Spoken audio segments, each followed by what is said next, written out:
พริกกระดกมาปิด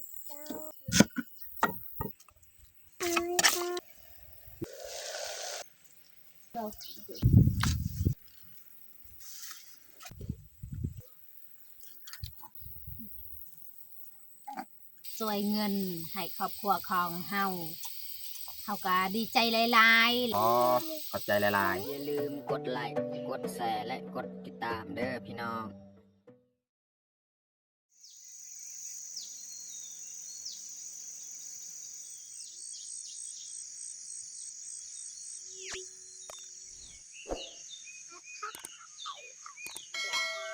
ที่บอยตับ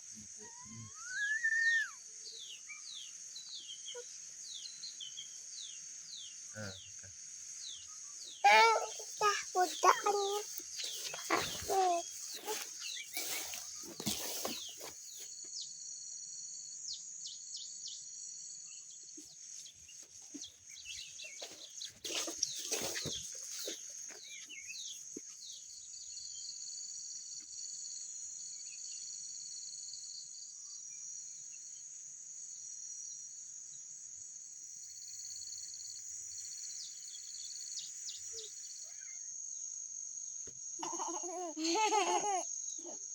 ครับสบายดีแล้วก็สวัสดีเบิร์ดสู่ครูสู่คนเนาะยินดีต้อนรับเข้าสู่ซองบ่าวยึง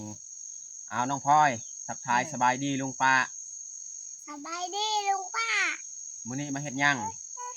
ไปเขาดูสวรรค์น้องพลอยว่าเข้าอยู่สวนไห้เอาน้องมุกดาทักทายสบายดี FC สบายดี FC ทุกค อย่าน จะ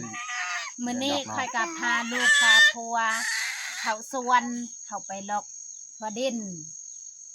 ก็คือมื้อนี้นี่เฮาพาน้องแพงน้องพลอยแล้วก็น้องมุกดาเฮาเข้าสวนอยู่ไห้เก่ามื้อนี้แม่นเฮาสิมาลกทั่วดินเนาะเพราะว่าทั่วดินของเฮามันก็ฮอดยามเฮาลกเขาเก็บเกี่ยวแล้วเนาะแล้วก็สิเก็บพืชผักต่างๆเนาะอยู่ในสวนนี่แหละเฮาก็บ่ได้เข้าดนเพราะว่าปกตินี่แม่นเฮาจะเข้าอยู่ไห้ใหม่หั่นเนาะก็เลยอยู่นี่บ่มีโอกาสเนาะแล้วก็มื้อนี้เฮาก็ถือข้าวน้ำมานำพี่น้องเนาะเฮาก็มาเฮ็ดกินเฮ็ดอยากอยู่นี่แหละตอนแรงมาจึงค่อยกลับบ้านเนาะโอเคไม่แต่ทุกคนติดตามเบิ่งติดตามชมกับพวกเฮาได้ยาวๆเลยเอาน้องพลอยให้แม่หมวกกันอันนี้เมียจ๋าลงก่อนเนาะลงไปลกก่อนคุลีอยู่น้ำพ่อมานี่น้องแพง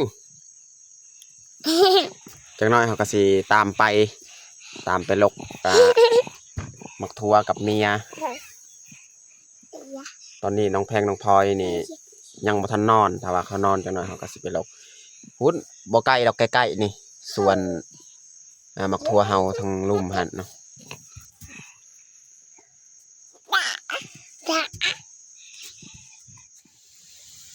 ตอนนี้เฮากะมาอยู่สวนเลยนะนี่พาน้องแพงน้องพลอยมาอยู่สวนทั่วดินพี่น้องนะบ่นี้เมียลกแล้วนี่เฮาสิมาลกกะปิดยัดใส่กระพาเลยเนาะบ่ลายดอกแต่นี่ขึ้นเทิงพุ่นจังนะลกนะส่วนคอยนี่มันเคลียร์กับน้องแพงนำ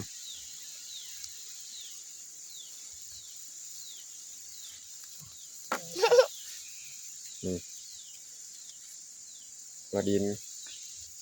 แล้วก็ปิดเอามากตัวใดมันเต็มยังมีในของมันอยู่ในก็เอา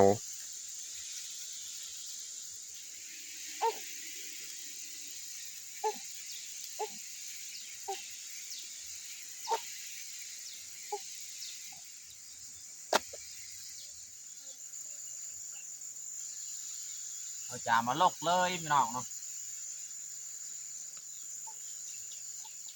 ลกเราต้องได้พุดเบิ้งตัวใดมันยังคาอยู่ในที่นเนาะไปเรา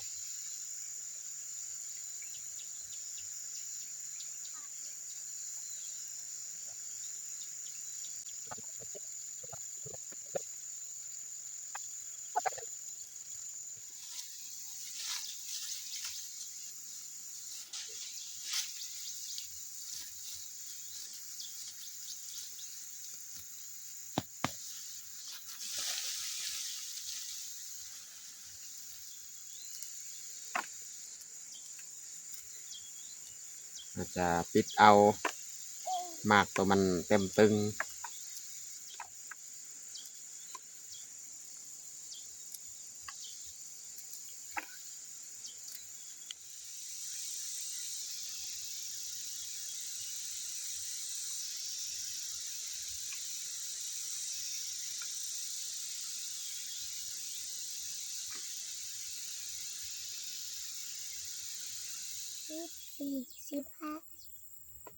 ตอนนี้กะน้องแพงนอนให้น้องพลอยเบิ่งน้องพลอยเบิ่งน้องเด้อเบิ่งน้องตื่นจะหน่อยเราก็สิไปหาลกตออีกเนาะมักทัวกับเมียตอนนี้กะใกล้สิแล้วแหละลกกะมักทัวดินจากเขาลกอันนี้แล้วก็สิไปหาเก็บพืชผักเก็บมะพริกเพราะว่าน้องแพงน้องพลอยจะอยู่เพียงน้องแพงกำลังนอน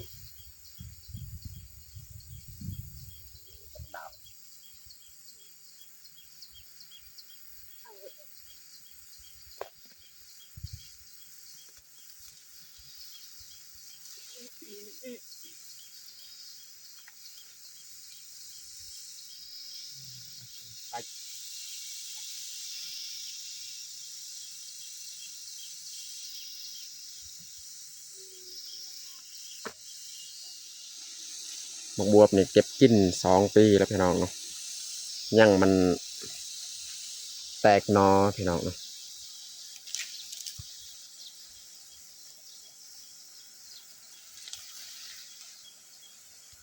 ใช่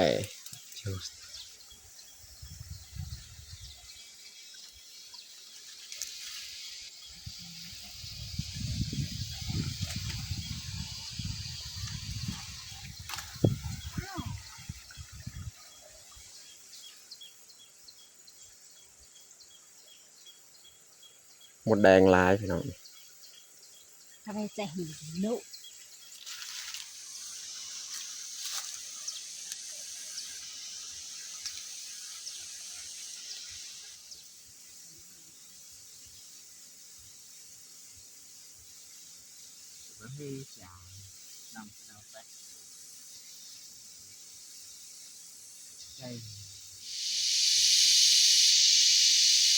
เก็บบักพริกพี่น้องเนาะนี่แหละบักพริกส่วนไม้พี่น้องเก็บ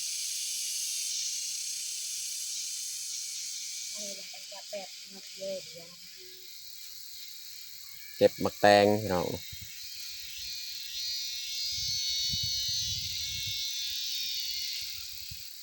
นี่มักแตงหน่วยใหญ่ตัวนี้นี่เอาไว้อีกนี่หน่วยใหญ่พี่น้องมักแตงยาวพี่น้อง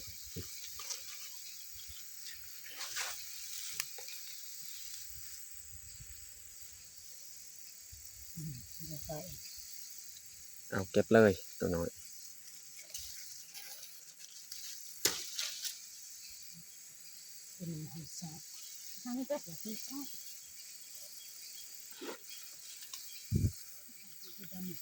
เอาเก็บสำเก็บกินนี่แหละ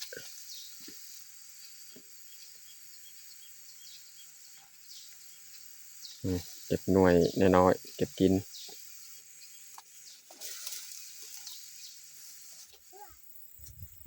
ตอนนี้ก็เรียบร้อยเอาเก็บพืชผักเนาะลกพอดินนี่จะพาอันนี้เฮาสีมาเฮ็ดอาหารเที่ยงพี่น้องเนาะเก็บพืชมักแตงนี่เฮาก็เก็บซ้ำเฮากินนี่แหละมักแตงยอดบักอึบักบวบนี่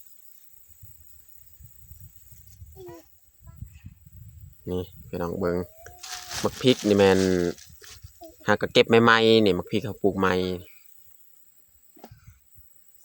ส่วนยอดบักบวบนี่แม่นเฮาบ่ได้ปลูกเนาะเก็บโตปีกายนี่แหละมันแตกดอกออกผลนี่เก็บกินตลอดพี่น้องเนาะมักแตงนี่ก็ลายอยู่แต่ว่าเก็บสำหรับเก็บกินเพราะว่าเฮาก็เข้าประจำอยู่พี่น้องเนาะ นี่ทั่วดินก็ประมาณนี้แหละนี่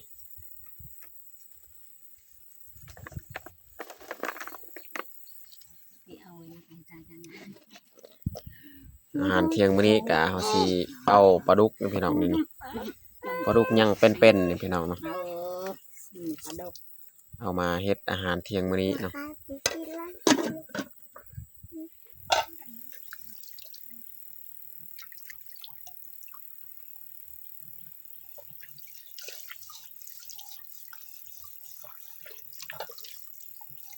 บริเวณฐานะมันนี่ก็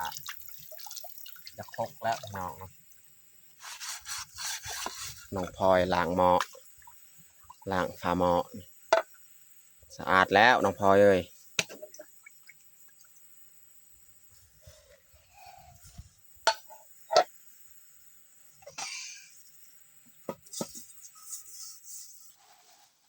ตอนนี้ก็เรียบร้อยห่อไปล้างหวยบวงล้างหม้อล้างพืชผักก็สิมาเฮ็ดอาหารเลยพี่น้องคือปลาเนี่ยเขาสิอบเอาพี่น้องเนาะหรือว่าสิหมกหม้อปลานะพี่น้องแล้วก็สิลวกผักตำแจวพี่น้อง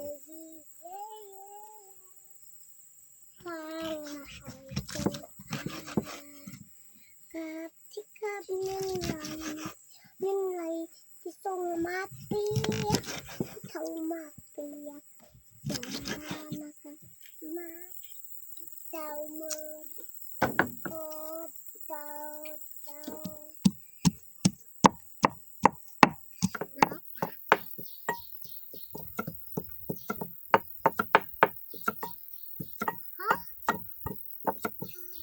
มาอีดูกับฉันอาจารย์อี ซอยหัวสีไข่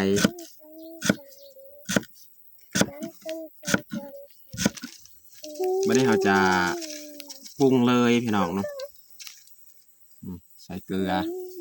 เอาสีเฮ็ดหมกหม้อแล้วก็ใส่ผงนัว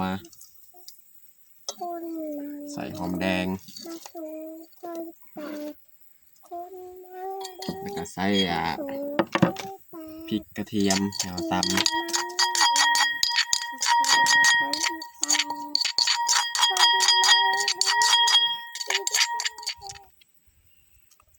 ใส่หอมเปรย์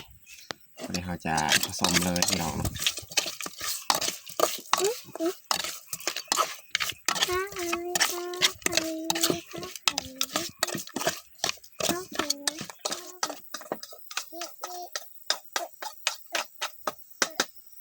เรียบร้อยพี่น้องเนาะเอาสีมาทางใส่ไฟเลยพี่น้องเนาะ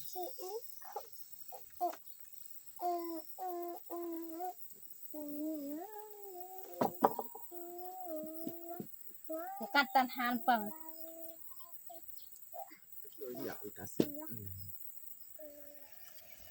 น้องพลอยปิ้งมะพริกสีตำแจวจะหน่อยเนาะตำแจวลวกผักอีกเนาะ ตียังดิ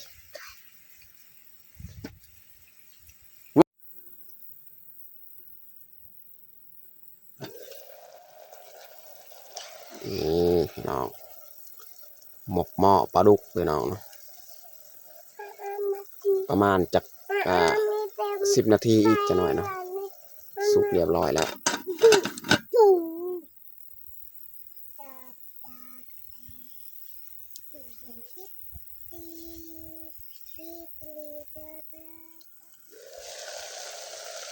ตอนนี้กะพอดีสุกแล้วพี่น้องเนาะสีปรุงเลย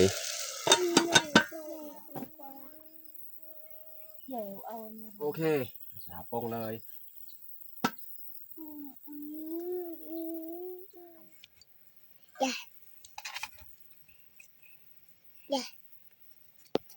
ดู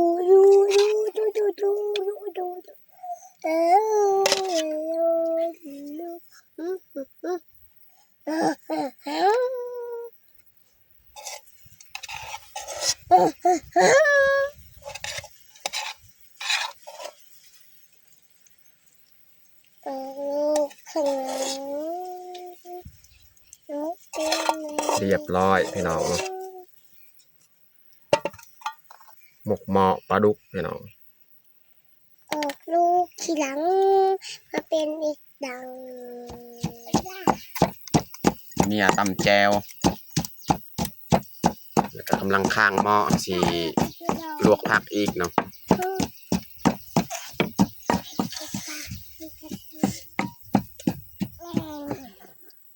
ตอนนี้ก็น้ำฟดเมียจะเอาผักของเฮามาลวกเลยเด้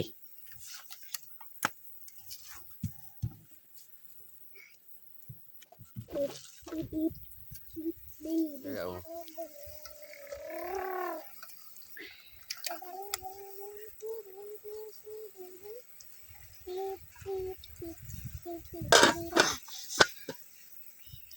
อันนี้เขาสีปาด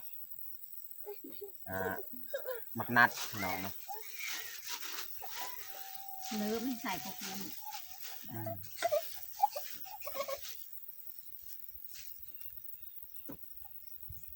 ทำไปเข้าให้เข้าส่วนนี่เบิดแนวกินพี่น้องเนาะเรื่องเนื้อเรื่องซีนนี่หากินยากแต่ว่าประเภทมากไม้ที่เขาปลูกก็มีพอกินพี่น้อง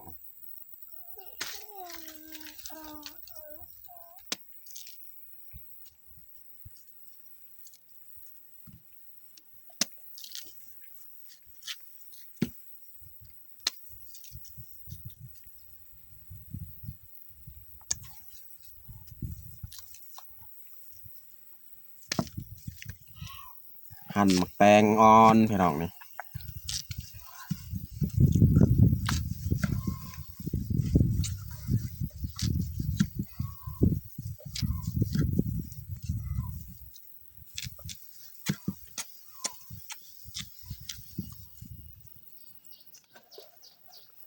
ตอนนี้ก็น่าจะสุกแล้วลวกผักของเฮา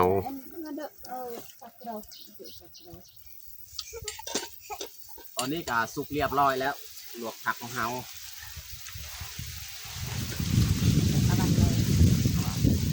โอ้ลมสีแห้ง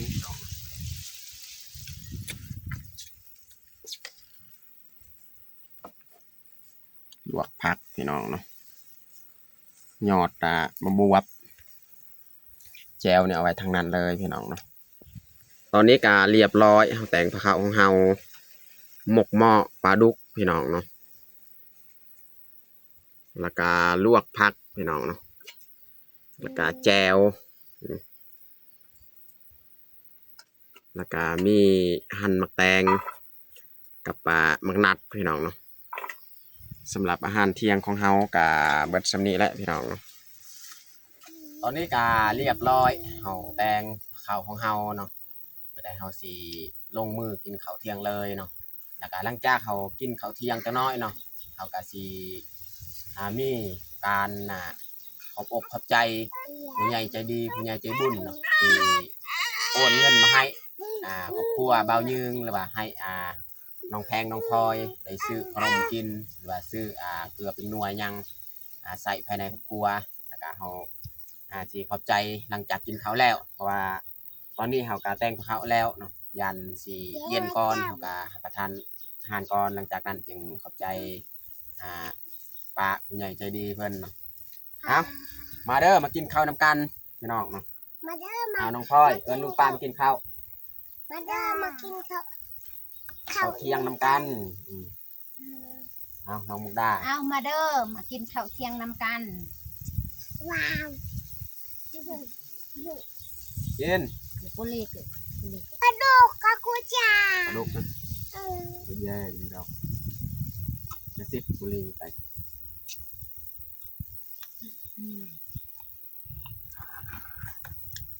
ห้างนั่นแหละให้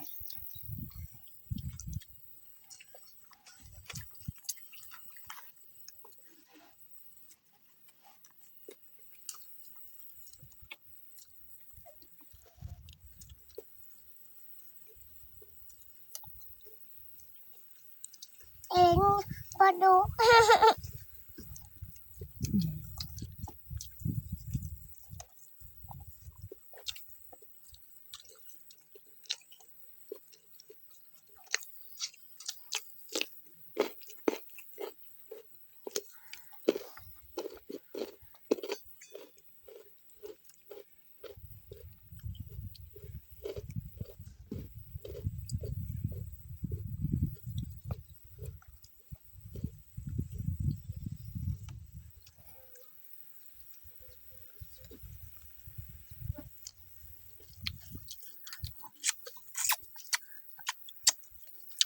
กินในลายน้องพลอยจะได้ตุ้ย อืม กินน้องแพงกิน อ้าวกินปลาดุก อืม เออกินเนื้อปลาดุกกินเอากินข้าวอีก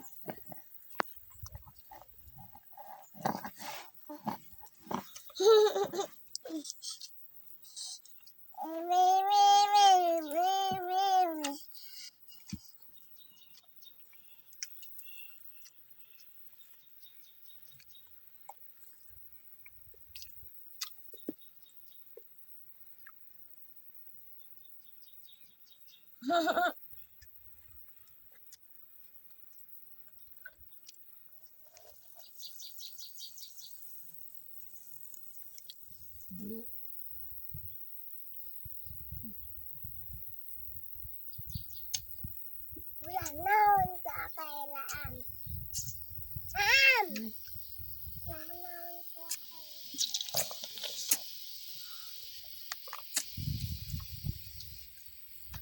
น้องพลอยนี่มักสุดประเภทแนวหวานแนวส้มกินเลยน้องพลอย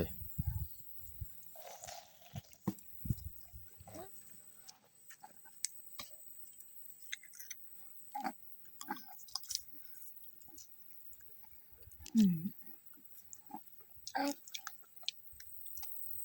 ตอนนี้ก็หลังจากเขากินข้าวกินน้ำเรียบร้อยเขาก็นั่งกินนะมากอะพอดินพี่น้องตอนนี้เขาก็กินข้าวกินน้ำเรียบร้อยพี่น้องเนาะแล้วต่อไปก็คือเขาสิขอบใจป้าจิตรภาเนาะแล้วก็สิถามความรู้สึกของลูกของเมียเนาะว่าเป็นจังใดเนาะเอาจังใดน้องมุกดารู้สึกแนวใดที่มีคนช่วยเงินให้กับครัวของเฮารู้สึกแบบใด รู้สึกดีใจแล้วก็ภาคภูมิใจที่มีคนช่วยเงินให้ครอบครัวของเฮาก็ดีใจหลายๆและก็ขอขอบใจ ก็คือน้องมุกดากับเบาได้สำนีแหละพี่น้องเนาะกับความคิดกับแบบเดียวคือเบายืงนั่นแหละแต่ว่าสีเบาลายอวยพรนี่ยังกับบ่อยากเป็นพันได้แหละแต่รู้สึกดีใจแล้วก็ขอบใจกับเบายืงก็คือแบบนั้นคือกัน แต่ว่า เมียนี่เบาค่อนข้างบ่อยากได้เบายืงก็คือกันแหละเบาบ่อยากได้คือกันเนาะเอาสิถามน้องพลอยอีกบัดนี้จังได้น้องพลอยรู้สึกดีใจหรือว่ารู้สึกแนวใด เดี๋ยว รู้สึกแบบใดที่มีดีใจ ยายส่งเงินมาให้รู้สึกแนวใด สบายดี น้องพลอยว่าสบายดีอีกก็ถามว่ารู้สึกแบบใดนี่น้องพลอยว่าสบายดีรู้สึกดีใจเหรอเต็มเลย รู้สึกดีใจ รู้สึกดีใจที่ได้รับเงินจากป้าเพิ่นแล้วก็ดีใจที่ป้าเพิ่นบอกให้ซื้อขนมไม่ยังเนาะ คน แต่ว่าเบายืงสิเบาตั้งหน้าให้ครอบครัวเนาะพี่น้องเนาะก็คือเบายืงก็รู้สึกดีใจแล้วก็ภาคภูมิใจเนาะที่ป้าจิตรภาเพิ่นมีน้ำจิตน้ำใจสวยงามเนาะอยากช่วยให้ครอบครัวเบายืงเนาะเพราะว่าจะเป็นการซื้อขนมให้ลูกสาวทั้งสองหรือว่าซื้อเกลือเป็นนัวที่เพิ่นแนะนำให้แหละซื้อเป็นนัวบนใดที่แบบขาดเคินว่าอยู่ให้อยู่บ้านเนาะไปซื้อเกลือเป็นนัวแล้วก็ซื้อขนมให้น้องแพงน้องพลอยเพิ่นแนะนำแบบนั้นเนาะแล้วก็เบายืงกับบ่มีหยังสิตอบแทนเนาะก็นอกจากคำขอบใจแหละเบายืงก็ต้องขอขอบอกขอบใจเนาะป้าจิตรภาที่มีน้ำจิตน้ำใจเมตตาช่วยเหลือให้กับพวกของเบายืงเนาะแล้วก็เบายืงก็ขออวยพรให้ป้าเนาะจงมีสุขภาพแข็งแรงเนาะเฮ็ดสิ่งใดก็ขอให้ได้สิ่งนั้นเนาะพัฒนาสิ่งใดก็ขอให้ได้สิ่งนั้นเนาะหรือว่าเฮ็ดอีหยังก็ขอให้เจริญก้าวหน้าแล้วก็ให้อยู่บนโลกใบนี้ให้นานๆเนาะพี่น้องเนาะเอายืงก็ขอขอบใจอีกครั้งเนาะพี่น้องเนาะ คิดว่าสบายดี แล้วก็สำหรับเงินที่ป้าเพิ่นส่งหันเนาะเบายืงก็ยังบ่ทันมีโอกาสอ่าได้ลงเมืองตอนนี้เนาะเพราะว่าช่วงนี้ก็เป็นช่วงฤดูฝนเนาะเบายืงก็บ่สามารถลงเมืองได้หรือว่าซื้อขนมซื้อเกลือเป็นนัวได้ช่วงนี้เนาะแต่ว่าเบายืงก็เบิ่งถ้าว่ามื้อใดแบบบรรยากาศดีหรือว่ายังแดดทางไปมาสะดวกเบายืงก็สิลงเมืองเนาะแล้วก็ซื้อเครื่องของที่ป้าเพิ่นแนะนำให้เนาะ เอาถือว่าเฮาอวยพรหรือว่าขอบใจให้ป้ากะเพียงเท่านี้เนาะเอาต้องขอขอบใจหลายๆ